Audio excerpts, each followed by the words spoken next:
पर राज्यसभा के लिए कांग्रेस से विवेक तनखा चुने गए हैं निर्विरोध। भाजपा से सुमित्रा वाल्मीकि और कविता पाटीदार को भी चुना गया है निर्विरोध। कोई भी अन्य नामांकन दाखिल न होने से ये तीनों चुने गए निर्विरोध राज्यसभा सांसद।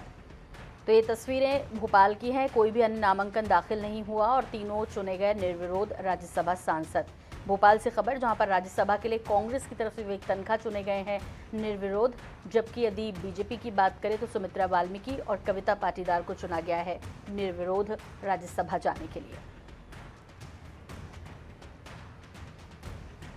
और आइए सीधे रुख कर लेते हैं मध्य प्रदेश की राजधानी भोपाल का, जहां पर हमारे विशेष संवाददाता अनुराग मालवीय मौजूद हैं। अनुराग, आपसे जानना चाहेंगे, निर्विरोध चुन लिए गए और लगभग ये पहले से तय था, किसी ने नामांकन भी दाखिल नहीं किया। जी बिल्कुल, देखिए बिल्कुल ये तय था, क्योंकि भारतीय जनता पार्टी के पास अगर नंबर गेम के हिसाब से दो लोगों के लिए कहीं ना कहीं वैसे ही मत थे। ऐसी तरह अगर हम बात करें तो एक प्रत्याशी विवेक तनखा कांग्रेस के थे, उनके पास भी नंबर ऑफ वोट्स सफिशिएंट थे, यानी संख्या बल के आधार पर तीनों का चुना जाना पहले से तय था। लेकिन अगर कोई और नामांकन आता तो जरूर चुनाव होते, वोट डालने के लिए विधायकों को आना पड़ता, पर इसकी जरूरत नहीं पड़ी है। आज नामांकन की आखिरी तिथि का समय निकल चुका है और उसके बाद तीनों ही निर्विरोध निर्वाचित हो गए। और निश्चित रूप से कहीं ना कहीं अगर देखें तो विवेक तनखा को इस संदर्भ में तो ये बात कही जा सकती है कि कमलनाथ और राहुल गांधी से लेकर दिग्विजय सिंह सबके करीबी थे, उनका जाना तय था। लेकिन बीजेपी के दोनों ही चेहरे चौंकाने वाले थे। कविता पाटीदार को ओबीसी महिला के रूप में जो है भेजा गया है, तो वहीं पे अगर हम बात करें तो दूसरा चेहरा भी जो है कम चौंकाने वाला नहीं है, सुमित्रा वाल्मीकि का, क्योंकि इनको तो बहुत, अगर बात करें भाजपा की प्रदेश उपाध्यक्ष जरूर थी, लेकिन ज़्यादा लोग इन्हें जानते नहीं थे। पार्षद रही थी जबलपुर की, बहुत लो प्रोफाइल महिला थी, लेकिन वो भी अब राज्यसभा सांसद हो गई हैं। उनका खुद का कहना था जिस दिन उनको नामांकित किया गया कि उन्होंने सपने में भी नहीं सोचा था, लेकिन आज वो राज्यसभा सांसद हैं और ये तीनों जो हैं इनका निर्वाचन हो चुका है निर्विरोध। जी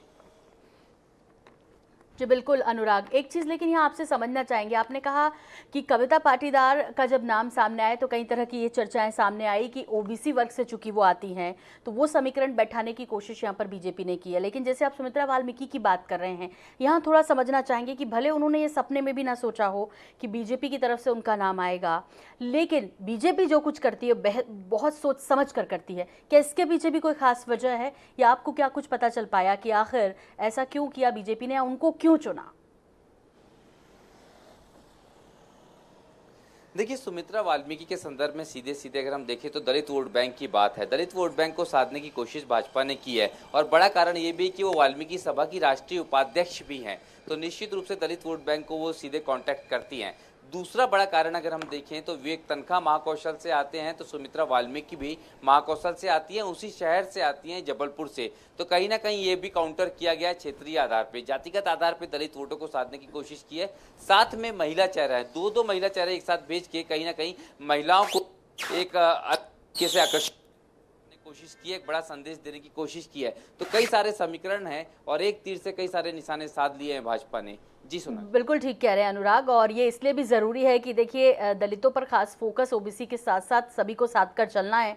जब पिछले यदि हम बात करते हैं 2018 के रिजल्ट की, तो जब महाकौशल जबलपुर क्षेत्र की बात होती है या इस वर्ग विशेष की बात होती है तो विश्वास थोड़ा सा कम हुआ था पार्टी पर, और इसीलिए शायद बार बार अमित शाह जबलपुर में जाकर और आसपास के लोगों के साथ बाकायदा सभाएं करते हैं। ऐसी अभी जेपी नड्डा भी आए तो वहाँ गए और कार्यकर्ताओं को एक नई ऊर्जा दिए, नया बल मिला है, जाहिर तौर पर साधने की कोशिश है। और ये सब समझा जा सकता है कि सब कुछ ऐसे ही नहीं हो जाता बीजेपी में, तो कम से कम। बहुत शुक्रिया, बहुत धन्यवाद इस तमाम जानकारी के लिए।